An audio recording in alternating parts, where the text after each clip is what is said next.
Sir, ಮೊದಲಿಗೆ ನಿನ್ನೆ ನಿಮ್ಮ ಪ್ರತಿಭಟನೆ ಹೋರಾಟ ಬಹಳಷ್ಟೊಂದು ಶಾಂತಿಯುತವಾಗಿ ನಡೀತಾ ಇತ್ತು.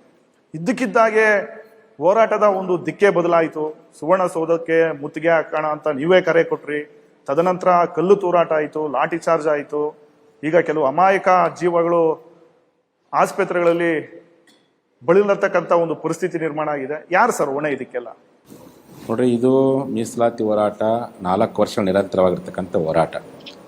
ನಮ್ಮ ಸಮುದಾಯದ ಮಕ್ಕಳ ಶಿಕ್ಷಣ, ವಿದ್ಯಾರ್ಥಿಗಳ ಉದ್ಯೋಗಕ್ಕೋಸ್ಕರವಾಗಿ ನಮ್ಮನ್ನು ಪ್ರವರ್ಗ 2A ಒಳಗೆ ಸೇರ್ಪಡೆಗೊಳಿಸಿರುವಂಥ ಹೋರಾಟ, ನಿರಂತರವಾದಂಥ ಹೋರಾಟ. 2012ನೇ ಇಸ್ವಿಯಲ್ಲಿ ಜಗದೀಶ್ ಶೆಟ್ಟರು ಮುಖ್ಯಮಂತ್ರಿ ಇದ್ದಾಗ ಒಂದು ಸರಿ ವಿಧಾನಸಭೆ ಮುತ್ತಿಗೆ ಹಾಕಿದ್ವಿ. ಅವು ಶಾಂತಿಯುತವಾದಂಥ ಮುತ್ತಿಗೆ ಹಾಕಿದ್ವಿ, ಗೇಟ್ವರೆಗೆ ಹೋಗಿದ್ವಿ. ಆದರೆ ಎಂದೂ ಸಹ ಜಗದೀಶ್ ಶೆಟ್ಟರವರು ನಮ್ಮನ್ನು ಕೆಣಕುವಂಥ ಪ್ರಯತ್ನವನ್ನು, ನಮ್ಮನ್ನು ಮುಟ್ಟುವಂಥ ಪ್ರಯತ್ನ ಮಾಡಲಿಲ್ಲ. ನಮ್ಮ ಮನವಿ ಪತ್ರವನ್ನು ಸ್ವೀಕಾರ ಮಾಡಿ ಅವರ ಪರವಾಗಿ ಉಮೇಶ್ ಕತ್ತಿ ಬಂದಿದ್ದರು. ನಮ್ಮನ್ನು ಒಂದು ವೇದಿಕೆಯಲ್ಲಿ ಕೂಡಿಸಿ ಸರ್ಕಾರ ಪರವಾಗಿ CM ಉದಾಸಿಯರು ಬಂದು ಮನವಿ ಪತ್ರವನ್ನು ಸ್ವೀಕಾರ ಮಾಡಿ ಅದೇ ವೇದಿಕೆಯಲ್ಲಿ ಸಚಿವ ಸಂಪುಟ ಮಾಡ್ತೀವಿ ಸ್ವಾಮಿ ಭರವಸೆ ಕೊಟ್ಟರು. ಯಡಿಯೂರಪ್ಪನವರು ಮತ್ತೊಮ್ಮೆ CM ಆದಾಗ ಇಡೀ ಸುವರ್ಣ ವಿಧಾನಸೌಧದ ಮುಂದೆ ರಾಜ್ಯ ಮಟ್ಟ ಉಪವಾಸ ಸತ್ಯಾಗ್ರಹ, ಅದು ಅಧಿವೇಶನ ಮುತ್ತಿಗೆ ಬಂದು ಮಾಡಿದ್ವಿ. ಕೋವಿಡ್ ಸಲುವಾಗಿ ಅಧಿವೇಶನ ಕ್ಯಾನ್ಸಲ್ ಮಾಡಿದ್ರು, ನಾವು ಉಪವಾಸ ಸತ್ಯಾಗ್ರಹ ಮಾಡಿದ್ವಿ. ನಮ್ಮ ಹೋರಾಟಕ್ಕೆ ಮಾಡಿದ್ದು ಸ್ವತಃ ಯಡಿಯೂರಪ್ಪನವರು ನಮಗೆ ಫೋನ್ ಮುಖಾಂತರ ಸಂಪರ್ಕ ಮಾಡಿ, ಸ್ವಾಮೀಜಿ ನಾನು CM ಇದ್ದಾಗ ಇಷ್ಟೆಲ್ಲ ದಣಿಯಾಗಿ ಮಾಡ್ಕೊಳ್ತೀವಿ, ನಾವು 1 ತಿಂಗಳು ಅವಕಾಶ ಕೊಡ್ರಿ ಅಂತ ಒಂದು ಸ್ಪಂದನೆ ಸಿಕ್ತು. ಬಸವರಾಜ ಬೊಮ್ಮಾಯಿಯವರು ಮುಖ್ಯಮಂತ್ರಿ ಆದಾಗ 2 ಬಾರಿ ಅವ್ರ ಮನೆ ಮುತ್ತಿಗೆ ಹಾಕಿದ್ರು ನಾವು, ಅವರ ಸಿಗ್ಗಾವಿ ಮನೆ ಮೇಲೆ. ಎಲ್ಲಿ ಸಹ ನಮ್ಮ ಮೇಲೆ ಒಂದು ಕೇಸ್ ಹಾಕಲಿಲ್ಲ, ನಮ್ಮ ಮೇಲೆ ದಬ್ಬಾಳಿಕೆ ಮಾಡಿ ಶಾಂತಿದ ಹೋರಾಟ. 20 ಲಕ್ಷ ಮಂದಿ ಕೂಡಿ ಬೆಳಗಾವಿ ಸುವರ್ಣ ವಿಧಾನಸೌಧ ಮುಂದೆ ಡಿಸೆಂಬರ್ 22ಕ್ಕೆ ಮುತ್ತಿಗೆ ಹಾಕುವಂಥ ಪ್ರಯತ್ನ ಮಾಡಿದಾಗ ADGP ಅಲೋಕ್ ಕುಮಾರ್ ಇದ್ದರು. ಸಂಧಾನ ಮುಖಾಂತರವಾಗಿ ಒಂದು ಹಂತಕ್ಕೆ ಹೋರಾಟಕ್ಕೆ ಒಯ್ಯೋ ಪ್ರಯತ್ನ ಮಾಡಿದ್ರು. ಬೊಮ್ಮಾಯಿಯವರು ಆಗಿರಲಿ, ಯಡಿಯೂರಪ್ಪನವರು CM ಇದ್ದಾಗ 10 ಲಕ್ಷ ಮಂದಿ ಬೆಂಗಳೂರಿಗೆ ಕೊಡಿದ್ವಿ. ಉತ್ತರ ಕನ್ನಡ ನಮ್ಮ ಜನ ಹೆಚ್ಚು ಪಂಚಮ ಸಾರಿಗಳು. ಅಪ್ ಟು ಹುಬ್ಬಳ್ಳಿಯಿಂದ ವಿಜಯಪುರದಿಂದ ಬೆಂಗಳೂರುವರೆಗೆ 0 ಟ್ರಾಫಿಕ್ ಮಾಡಿ ನಮಗೆ ಹೋರಾಟಕ್ಕೆ ಬೆಂಬಲ ಕೊಟ್ಟು ನಮ್ಮ ಹಕ್ಕನ್ನು ಕೇಳಲಿಕ್ಕೆ ಮುಕ್ತ ಅವಕಾಶ ಮಾಡಿಕೊಟ್ರು. ಅವತ್ತು ನಮ್ಮ ಹೋರಾಟಕ್ಕೆ ಮಾಡೋದು ಯಡಿಯೂರಪ್ಪನವರು ಕೂಡಲೇ ಫೆಬ್ರವರಿ 5ನೇ ತಾರೀಕು ಬ್ಯಾಕ್ಲಾಸ್ ಕಮಿಷನ್ಗೆ ರೆಕಮೆಂಡ್ ಮಾಡಿದ್ರು, ಇವ್ರದ್ದು ವರದಿ ಕೊಡ್ರಿ ಅಂತೇಳಿ. ಇಷ್ಟೆಲ್ಲ ಸರ್ಕಾರಗಳು ನಮ್ಮ ಸಮುದಾಯದ ಹೋರಾಟಕ್ಕೆ ಬೆಂಬಲವನ್ನು ಕೊಟ್ಟು, ನಮ್ಮ ಜನಾಂಗದ ಹೋರಾಟಕ್ಕೆ ಗೌರವ ಕೊಟ್ಟು, ಈಡೇರಿಸುವಂಥ ಭರವಸೆ ಕೊಟ್ಟು ಹೃದಯ ಕೊಡುವಂಥ ಕೆಲಸ ಮಾಡಿದ್ರು. ಆದರೆ ನಮ್ಮ ಮತಗಳಿಂದ ಆಯ್ಕೆಯಾಗಿರ್ತಕ್ಕಂಥ ಇವತ್ತಿನ ಮುಖ್ಯಮಂತ್ರಿಗಳ ಸಿದ್ದರಾಮಯ್ಯ ನೇತೃತ್ವದ ಸರ್ಕಾರದಲ್ಲಿ ಈ 2 ವರ್ಷಗಳ ಅವಧಿಯೊಳಗೆ ಸುಮಾರು 9 ತಿಂಗಳು 12 ಜಿಲ್ಲೆಗಳ ಕಾಲ ರಾಷ್ಟ್ರೀಯ ಹೆದ್ದಾರಿಯನ್ನು ಬಂದ್ ಮಾಡಿ, ಸುಡುವಂಥ ಬಿಸಿಲಿನಲ್ಲಿ ನಮ್ಮ ಜನ ಕೈಯಲ್ಲಿ ಲಿಂಗ ಪೂಜೆ ಮಾಡಿ ಶಾಂತಿಯ ಮಂತ್ರವನ್ನು ಪಠಿಸಿ ಹೋರಾಟವನ್ನು ಮಾಡಿದಾಗೋ ಒಂದಿನೂ ಸಹ ನಮ್ಮ ಕರೆದು ಮಾತುಕತೆ ಮಾಡಲಿಲ್ಲ. ನಮ್ಮ ಶಾಸಕರು ಅಧಿವೇಶನ ಮಾತಾಡ್ತೀವಿ, ಟೈಮ್ ಕೊಡ್ರಿ ಮುಖ್ಯಮಂತ್ರಿ ಅಂದ್ರೂ ಮಾತಾಡೋಕ್ಕೆ ಅವಕಾಶ ಕೊಡಲಿಲ್ಲ. ಅದಕ್ಕೆ ಏನು ಮಾಡಿದ್ವಿ, ನಮ್ಮ ವಕೀಲರಿಂದ ಹೋರಾಟ ಮಾಡಿ, ಯಾವಾಗ ವಕೀಲರು ಹೋರಾಟ ಮಾಡಿದ್ವಿ ಆಗ ಸರ್ಕಾರ ಬೆಂಡಾಗಿ ನಮ್ಮ ಕರೆದು ಮಾತುಕತೆ ಕರೆದು. ಈ ಕ್ಷಣ ಸಿದ್ದರಾಮಯ್ಯನವರು ನಿಮ್ಮನ್ನ ಮಾತುಕತೆಗೆ ಆಹ್ವಾನ ಮಾಡಿದ್ರೆ ಹೋಗ್ತೀರಿ?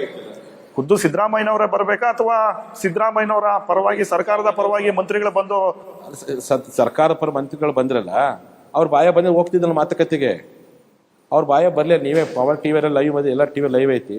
ನಮ್ಮ ಮಾದೇವಪ್ಪನವರ ಮಾತಿನಲ್ಲಿ ಎಲ್ಲಾದರೂ ಒಂದು ಶಬ್ದ ಇದೆಯಾ ನೀವು ವಿಚಾರ ಮಾಡ್ರಿ. ನೀವು ಅದಕ್ಕೆ ನಮ್ಮ ಜನ ಇಲ್ಲ ಮುಖ್ಯಮಂತ್ರಿ ಬರ್ಬೇಕು ಸ್ವಾಮೀಜಿ ಅಂತಂದು, ಮುಖ್ಯಮಂತ್ರಿ ಬರೋಕ್ಕಾಗಲ್ಲ. ಹಂಗಂದ್ರೆ ನಾವೇ ಅವ್ರ ಬಳಿ ಹೋಗ್ಬಿಟ್ರಾಯ್ತು ಅಂತ ನಮ್ದೇನಿತ್ತು, ಪಾದಯಾತ್ರೆ ಮುಖಾಂತರವಾಗಿಯೇ ವಿಧಾನಸೌಧಕ್ಕೆ ಹೋಗಿ ಮಾನ್ಯ ಮುಖ್ಯಮಂತ್ರಿ ಮನವಿ ಕೊಡ್ಬೇಕು, ಅವ್ರದ್ದು ಮಾತುಕತೆ ಮಾಡ್ಬೇಕಂತ ಇತ್ತು. ನಮ್ಮದು ಪಾದಯಾತ್ರೆ ಶುರು ಆದ ತಕ್ಷಣ ಅಲ್ಲಿ ನ್ಯಾಷನಲ್ ಹೈವೇ ರೋಡಲ್ಲಿ ನಮ್ಮ ಜನಕ್ಕೆ ದನಕ್ಕೆ ಬರ್ದಂಗೆ ಬಡದು. ಫಸ್ಟ್ ನಮ್ಮ ಜನರ ಮೇಲೆ ಕಲ್ಲು ಯಾರು ತೂರಾಟ ಮಾಡಿದ್ರು, ಇದೇ ಪೊಲೀಸ್ದವರು ಸಿವಿಲ್ ಡ್ರೆಸ್ ಮೇಲೆ ನಮ್ಮ ಜನರಿಗೆ ಕಲ್ಲು ತೂರಾಟ ಮಾಡಿದ್ರು. ನಮ್ಮ ಜನ ಏನು ಮಾಡಿದ್ರು, ಬ್ಯಾರಿಕೇಡ್ ನೂಕ್ಲಿಂಗ್ ಮಾಡಿದ್ರು. ಎದುರಿಸುವಂಥ ಬೆಳೆಸೋ ಪ್ರಯತ್ನ ಮಾಡಲಿ, ಸ್ವಲ್ಪ ಲಾಠಿ ಮೈ ಕೈ ಎತ್ತಿದ್ರು, ಮಾಡ್ತಿದ್ರು. ಅದು ಇವ್ರು ಮಾಡಿದ್ದೇನಪ್ಪ ಅಂದರೆ ಏನೋ ಭಾಳ ದ್ವೇಷ ಇರ್ತಲ್ಲ, ಭಯಂಕರ ಅವನ ಮೇಲೆ ದ್ವೇಷ ಇರ್ತಾರೆ. ದೇಶ ಇದ್ದರ ಮೇಲೆ ಹೆಂಗೆ ಹೊಡಿತಾರಲ್ಲ ಹಂಗೆ ಹೊಡೆದ್ಬಿಟ್ಟು ದನಕ್ಕೆ ಹೊಡೆದಂಗೆ ಹೊಡೆದಾರೆ. ಒಂದು ಮುರುಗೆಯ ವರ್ತನೆ ಅಂತ. ನಿಮ್ಮ ಹೋರಾಟವನ್ನು ಹತ್ತಿಕ್ಕೋ ತಂತ್ರನ ಹತ್ತಿಕ್ಕೋ ತಂದ್ರೆ ಯಾಕೆ ಮಾತನಾಡ್ತಂದ್ರೆ, ಯಾವಾಗ ಸುವರ್ಣ ವಿಧಾನಸೌಧಕ್ಕೆ ಮುತ್ತಿಗೆ ಆಗ್ತದೆ ಅಂತ ಪ್ರಕಟಗೊಳಿಸಿದಲ್ಲ ಆವತ್ತಿನಿಂದ ನಾವು ಮೆಂಟಲ್ ಅಶ್ವೆ ಸ್ಟಾರ್ಟ್ ಆಯ್ತು ನಮ್ಮ ಸಮಾಜದ ಪದಾಧಿಕಾರಿಗಳ ಮೇಲೆ. ನೀವು ಯಾಕೆ ಹೋಗ್ತೀರಿ, ಎಷ್ಟು ಜನ ಹೋಗ್ತೀರಿ, ನಿಮ್ಮ ID ಕಾರ್ಡ್ ಕೊಡ್ರಿ, ನಿಮ್ಮ ಮೊಬೈಲ್ ನಂಬರ್ ಕೊಡ್ರಿ, ನಿಮ್ಮ ಮನೆ ಬರ್ತಾನೆ ಭೇಟಿ ಮಾಡೋಕೆ, ಇಷ್ಟೊಕ್ಕೊಂತಂದ್ರಿ. ಒಂದು ಜನಾಂಗದ ಹೋರಾಟಕ್ಕೆ 6,000 ಪೊಲೀಸರನ್ನ ನಿಯೋಜನೆ ಮಾಡೋ ಅವಶ್ಯಕತೆ ಸರ್ಕಾರಕ್ಕೆ ಇಲ್ಲ. ನಮ್ಮನ್ನು ಕರೆದ್ಬಿಟ್ಟು ಸ್ವಾಮೀಜಿ ಅಧಿವೇಶನ ಮುತ್ತಿಗೆ ಹಾಕೋದ್ರೆ ಬಿಟ್ಟು ನಾವು ಹೋರಾಟಗಾರರು ನಮ್ಮಿಂದ ಸ್ಪಂದನೆ ಮಾಡೋ ಕಾರಣಕ್ಕೆ ಮುತ್ತಿಗೆ ಹಾಕ್ಬೇಕಾರೆ ಮತ್ತು ಸಹಜವಾಗಿರ್ತೋ ಪ್ರಕ್ರಿಯೆ ಈ ದೇಶದಲ್ಲಿ, ಈ ನಾಡಿನಲ್ಲಿ. ಸಂಸತ್ ಭವನ ಮುತ್ತಿಗೆ ಹಾಕ್ತೇವೆ ಅಂತಾರೆ, ವಿಧಾನಸಭೆ ಮುತ್ತಿಗೆ ಹಾಕೋದಿಲ್ಲ. ಹೋಗ್ತೇವೆ, ನಮ್ಮ ಭಾವನೆಗಳ ಅರ್ಥ ಮನವಿ ಪತ್ರ ಕೊಡ್ತೇವೆ, ಒಂದು ಒತ್ತಡ ಬೀಳಲಿ ಸರ್ಕಾರಕ್ಕೆ ಅಂತೇಳಿ. ಆ ನಿಟ್ಟಿನಲ್ಲಿ CM ಅವ್ರು ನಮ್ಗೆ ಕರೆಸಿ ಮುತ್ತಿ ಹಾಕೋದು ಕೈ ಬಿಡ್ರಿ ಸ್ವಾಮೀಜಿ, ನೀವು ಪ್ರತಿಭಟನೆ ಮಾಡ್ತೀನಿ ಮಾಡ್ಕೊಳ್ರಿ, ಅದೇನೈತೆ ನಾನು ನನ್ನ ಅವಧಿಯೊಳಗೆ ಮಾಡ್ತೀನಿ. ಒಂದು ಒಳ್ಳೆಯ ಮಾತು.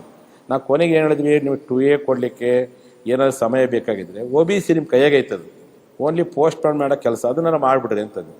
ಅದಕ್ಕೂ ರೆಸ್ಪಾನ್ಸ್ ಇಲ್ಲ, ಇದಕ್ಕೂ ರೆಸ್ಪಾನ್ಸ್ ಇಲ್ಲ. ಸಿದ್ದರಾಮಯ್ಯನವರು 2 ಬಾರಿ ಮುಖ್ಯಮಂತ್ರಿ ಆಗಿರ್ತಕ್ಕಂಥದ್ದು ಕೆಲವು ಸಮುದಾಯಗಳಿಗೆ ಆಗ್ತಿಲ್ಲ, ವಿರೋಧ ಇದೆ. ಯಾಕಂದ್ರೆ ಪದೇ ಪದೇ ಮುಖ್ಯಮಂತ್ರಿಗಳು ಕೂಡ ಹೇಳ್ತಾರೆ, ನಾನು 2 ಸಲ CM ಆಗಿರೋದನ್ನ ತುಂಬಾ ಜನ ಸಹಿಸ್ಕೊಳ್ತಾ ಇಲ್ಲ, ಹಿಂದುಳಿದ ವರ್ಗದ ಮುಖಂಡ CM ಆಗ್ಬಿಟ್ರು ಅದಕ್ಕೆ ಸಹಿಸ್ಕೊಳ್ತಾ ಇಲ್ಲ ಅಂತ ಪದೇ ಪದೇ ಹೇಳ್ತಾರೆ. ಮುಖ್ಯಮಂತ್ರಿ ಸಿದ್ದರಾಮಯ್ಯನವರ ಸರ್ಕಾರ ಬರಲಿಕ್ಕೆ ಪಂಚಮಸಾಲಿ ಮೀಸಲಾತಿ ಹೋರಾಟ ಭಾಳ ದೊಡ್ಡ ಕೊಡುಗೆ ಕಟ್ಟಿದೆ ಅನ್ನೋದು ಮರಿಬಾರ್ದು.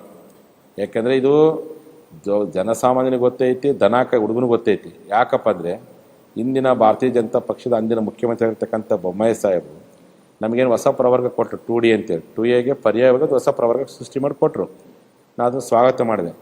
ಅದನ್ನೇ ಬೊಮ್ಮಾಯಿ ಅವರು ಡಿಸೆಂಬರಲ್ಲಿ ಏನು ದೊಡ್ಡ ರ್ಯಾಲಿ ಮಾಡಿದ್ರು 22ನೇ ತಾರೀಕು.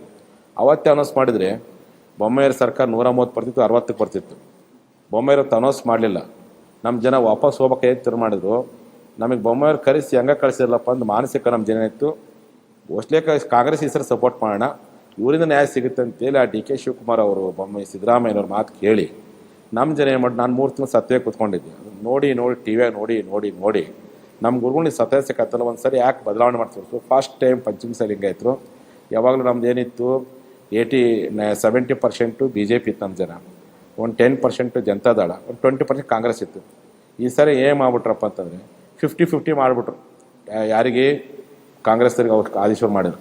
ಇವತ್ತೇನೋ ಅವ್ರ ಸರ್ಕಾರ ಬಂದಿದೆಯಪ್ಪ ಅಂದರೆ ದಲಿತರು, ಹಿಂದುಳಿದವರು, ಅಲ್ಪಸಂಖ್ಯಾತರು ಆ ಸಮುದಾಯಗಳು ಅಷ್ಟೇ ಕಾಣಲ್ಲ, ಲಿಂಗಾಯತರು ಕಾಣಿದ್ದಾರೆ. ಅವ್ರ ಋಣ ಹಿಡ್ಕೋಬೇಕಲ್ಲ, ಆ ಕೃತಜ್ಞತೆ ಬೇಕಿಲ್ಲ.